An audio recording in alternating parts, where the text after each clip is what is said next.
धारावीमधील अनधिकृत मशीद प्रकरणामध्ये मशीद ट्रस्टकडून अनधिकृत बांधकाम हटवणं सुरू आहे। बीएमसीला दिल्या हमीनंतर बांधकाम हटवण्यास सुरुवात झाली आहे। काही दिवसांपूर्वी पालिकेच्या कारवाई दरम्यान ट्रस्टनं बांधकाम हटवण्याचं आश्वासन दिलेलं होतं। धारावीमध्ये इथं बांधकाम करण्यात आलं होतं अनधिकृत पद्धतीनं आणि त्यावर कारवाई करण्यासाठी पालिकेचे अधिकारी गेल्यानंतर काही काळासाठी तणाव निर्माण झाल्याचं पाहायला मिळालं होतं। दरम्यान मशीद ट्रस्टनं आपण जे काही बांधकाम अनधिकृत पद्धतीनं झालं आहे ते काढू असं आश्वासन दिलेलं होतं, तशी हमी दिलेली होती आणि आता ते काढण्याचं काम सुरू झाल्याची माहिती समोर येते।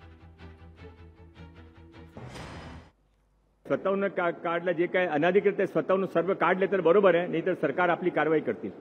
स्वतःहून काढलं जे काही अनधिकृत आहे स्वतःहून सर्व काढले तर बरोबर आहे, नाही तर सरकार आपली कारवाई करतील।